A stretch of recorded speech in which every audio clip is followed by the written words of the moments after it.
Assalamualaikum warahmatullahi wabarakatuh. Salam sejahtera untuk para peserta semua. Kita masuk pada topik manajemen rantai pasok dengan isu mengenai forecasting atau peramalan di dalam manajemen rantai pasok.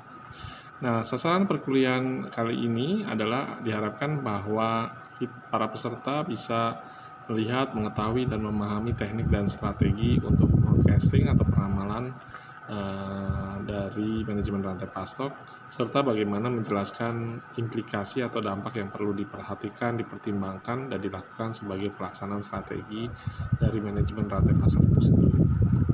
Nah, definisi dari forecasting bisa Anda pelajari bahwa peramalan merupakan seni juga dan juga merupakan sains. Ya, di sini tujuannya untuk memprediksi kejadian di masa depan. Ya, yang biasanya melibatkan data dan angka supaya pengadaan barang misalnya forecast dari manajemen rantai pasok ke depannya akan datang dengan lebih akurat menggunakan model matematis yang sistematis.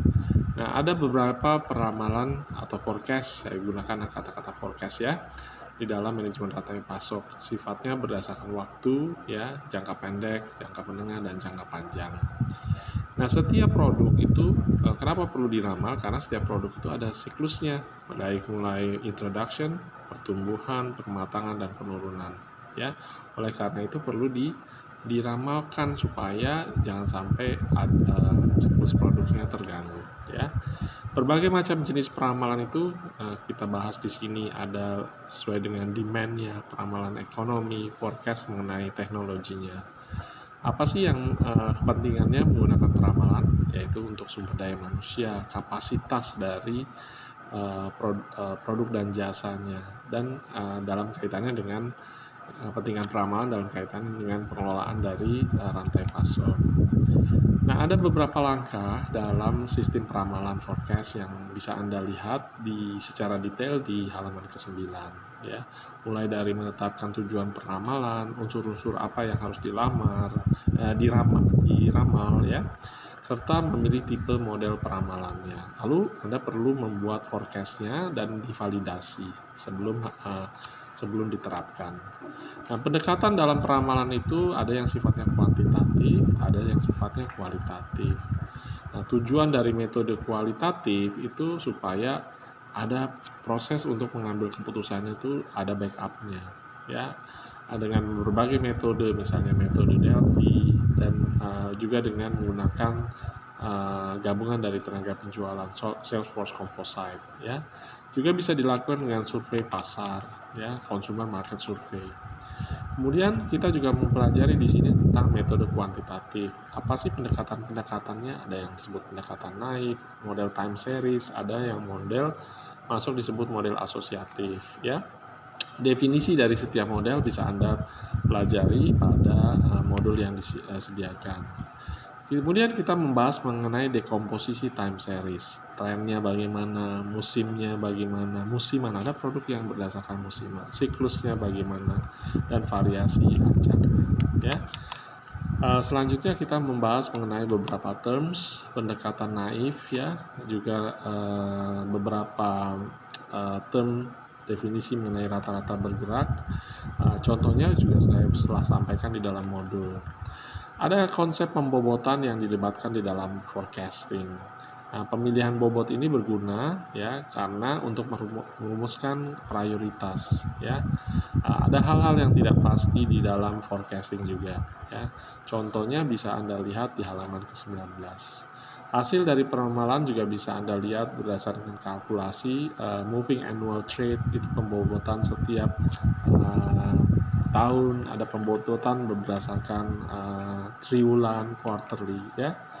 Nah, moving annual trade itu rata-rata bergerak penting di dalam forecast ya, untuk stok setiap bulan bagaimana kondisinya. Apalagi keadaan yang seperti saat ini ya, tidak stabil, tidak sulit diprediksi, maka harus berdasarkan moving annual trade atau ya rata-rata yang bergerak. Saya biasanya moving annual ya. Kemudian Anda akan mempelajari tentang penghalusan eksponensial. Formulanya bisa Anda lihat di halaman 22. Ada equation-nya dalam bentuk formula, Anda bisa dilihat dalam halaman 23. Contoh-contohnya, latihan soalnya secara mandiri Anda bisa pelajari, ya. Nah, topik selanjutnya mengenai penghalusan eksponensial dengan penyesuaian tren. Bagaimana peramalan dengan tren itu dibuat formulanya, ya. Perhitungan rata-rata dan tren untuk setiap periode, keterangannya bisa Anda lihat di halaman 26, ya. Bagaimana langkah peramalan dan penyesuaian dengan tren menggunakan tren, ya. Bagaimana proyeksi tren, ya, pendekatan kuadrat terkecil, ya. Itu bisa Anda lihat, ya. Kita juga melihat bahwa metode kuadrat terkecil itu dipergunakan di dalam forecasting. Juga ada variasi musiman pada data, contohnya cuaca, liburan, ya, lebaran, ya, terus Natal, ya, akhir tahun juga, itu merupakan variasi musiman yang harus diperhatikan di dalam forecast pengadaan rantai pasok, ya.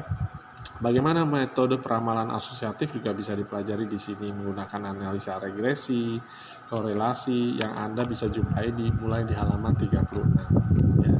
Contoh-contohnya bisa Anda pelajari di slide berikutnya. Kita juga akan membahas di situ di modul ada koefisien korelasi untuk garis regresi digunakan, ya. Bagaimana menghitung R, ada formulanya, bisa Anda perlihatkan di halaman 40 hingga 41. Halaman 41 itu membahas juga tentang analisa regresi berganda, yaitu suatu metode peramalan sebab akibat dengan lebih dari satu variabel bebas, ya. Pengawasan dan pengendalian peramalan itu perlu validasi juga, ya, perlu ditelusuri, ya, perlu juga walaupun angkanya sudah dibentuk, ya, divalidasi, just make sure Anda telusuri bahwa forecast Anda itu bagus. Demikian materi yang telah saya sampaikan untuk sesi ke-7 ini, semoga bermanfaat dan Anda bisa like video, ya, seluruhan video dari manajemen rantai pasok. Just want to get response from you, ya, dan gunakan kuis, tugas, pelajari secara mandiri, keep learning again the modulnya, ya, serta videonya, ya. Semoga sehat-sehat semuanya, ya. Sampai jumpa lagi di sesi yang berikutnya. Saya akhiri dengan wassalamualaikum warahmatullahi wabarakatuh. Terima kasih.